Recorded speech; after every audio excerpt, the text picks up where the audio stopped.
Last Handful of Clover, a novel by Wess Mongo Jolley, read by the author.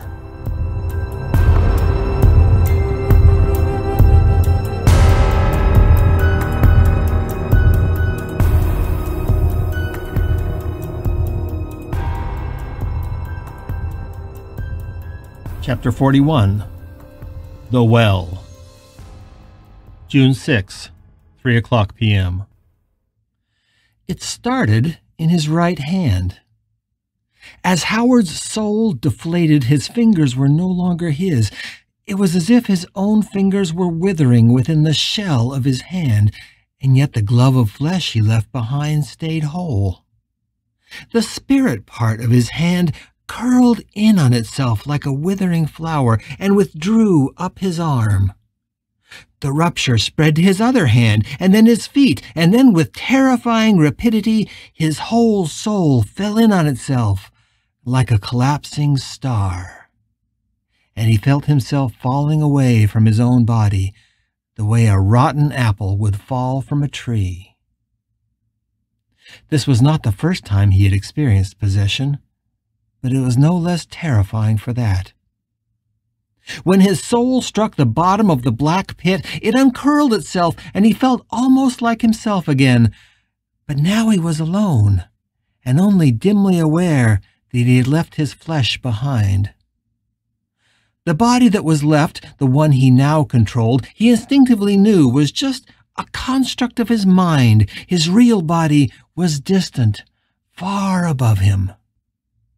And yet it was still his body. He could feel everything.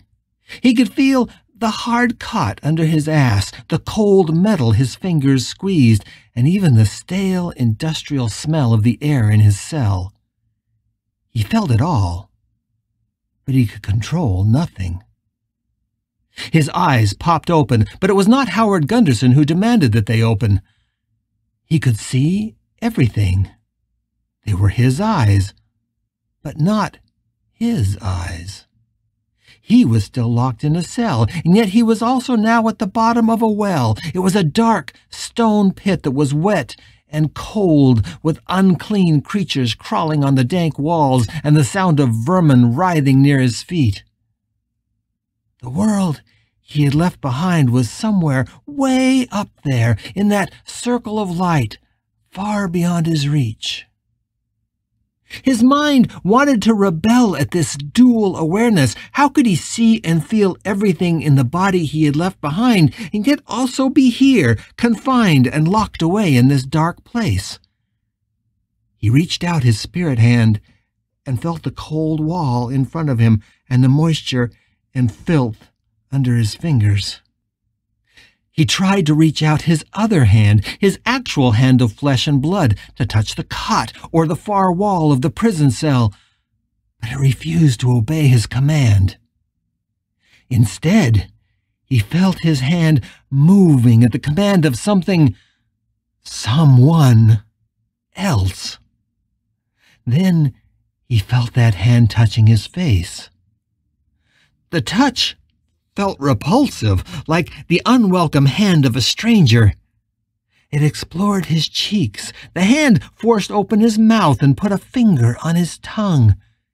He tasted the stale salt and sweat and wanted to bite it, to force it away, but all he could do was flail at the dark walls of the pit. And then the hand crept lower. He felt the hand reach through the gap under his orange shirt and caress his naked belly, reaching higher to toy with his nipples, which sent an icy shiver through Billy's soul. Then the hand went lower, sliding down and finally under the band of his white jockey shorts.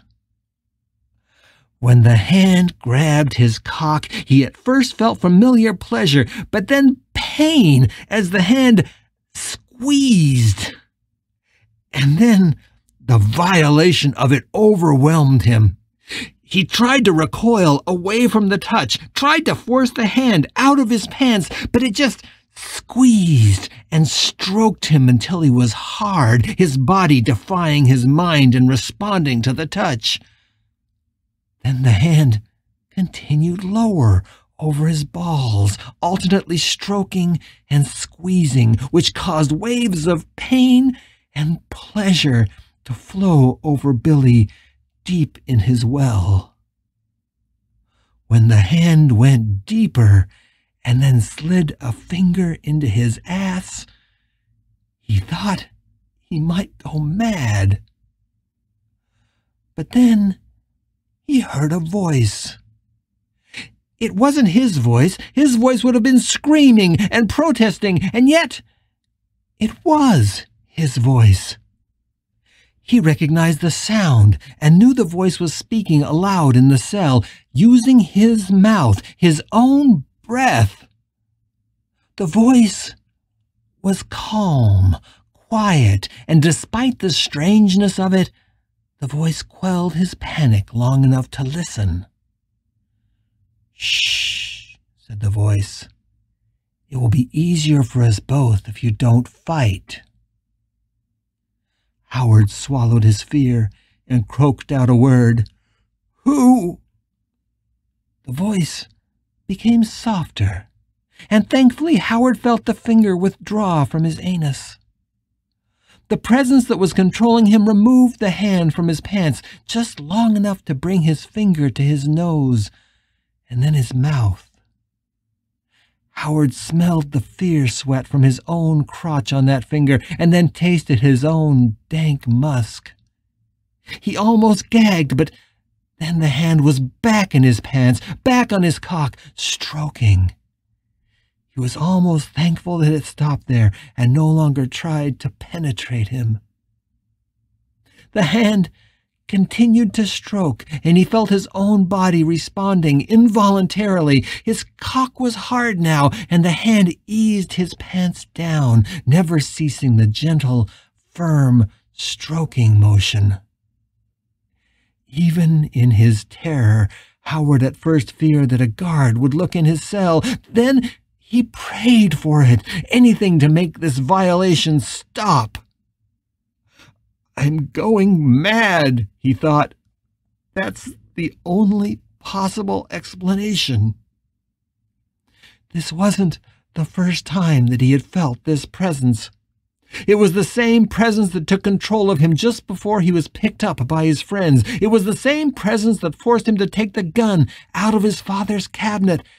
It was the same presence that he fought all the way into the avenues, and it was the same presence he watched helplessly as it fired a gun into Richard Pratt's head.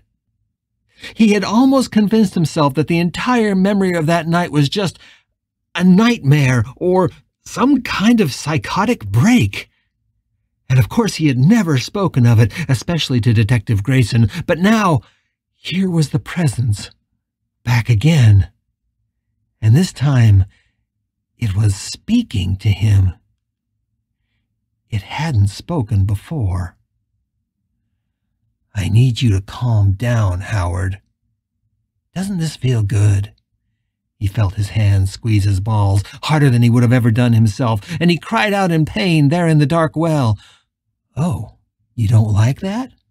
Oh, I'm sorry. I'll be gentler," the voice said. "At least, for now." "Who the fuck are you?" Howard screamed, but more agony cut off his scream as the pressure increased on his balls. "Shh. I told you that you have to stay calm. Just concentrate on the feeling. Concentrate on that hand on your cock. I don't imagine you get a lot of hand jobs here in jail," the voice laughed. "Or maybe you do. Maybe one of the guards comes into your cell at night. Doesn't it feel wonderful?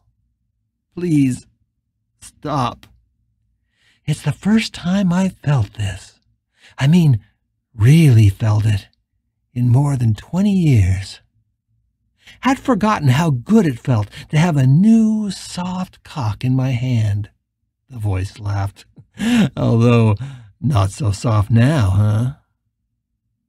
"Who are you?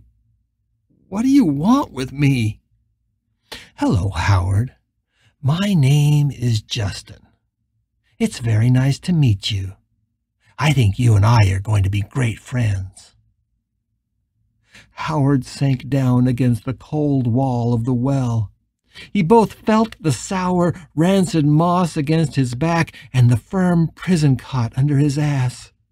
He felt both the dank air of the well on his face and the warm, firm hand on his cock. He whimpered and tried to roll away from the feeling, but no matter how he turned or writhed there in the well, the feeling of the hand on him was always there. His body was not his own.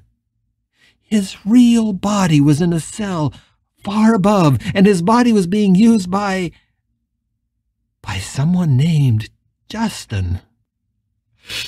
"Why are you doing this?" Howard whimpered, struggling mightily to keep his mind from snapping. Why? That last was a long moan that echoed off the cold stone walls.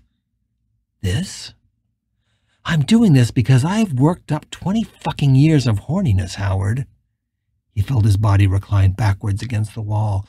The hand on his cock was moving furiously now, the dry hand chafing and tearing at the tender skin on the underside of his cock.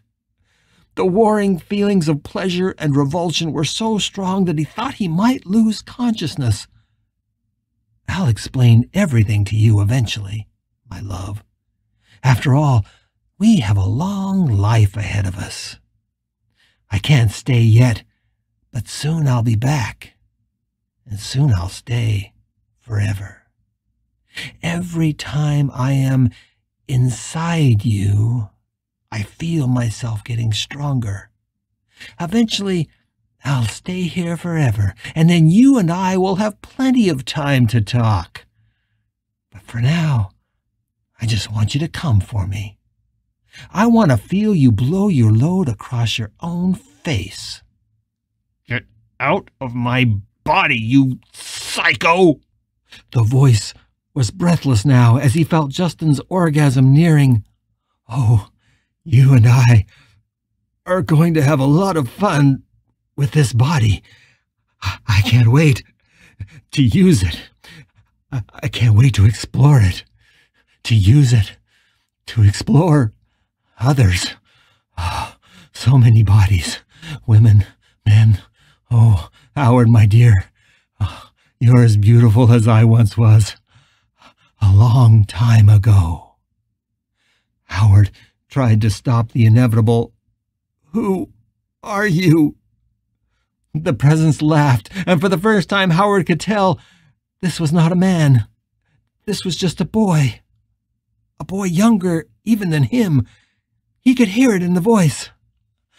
"Let's just say that God sent me." The voice laughed again, and the echo of it on the stone walls made Howard want to clasp his hands over his ears. He felt the orgasm building in him, and it disgusted him and terrified him at the same time. "So this is for God. Let's blow a load all over God's fucking face." He felt the semen explode from his cock, and the rush of the orgasm was so intense that he thought he might lose consciousness. The eyes he no longer controlled saw it shoot across his belly, and he felt it splash against his cheeks and into his open mouth. It burned like hot coals on his tongue.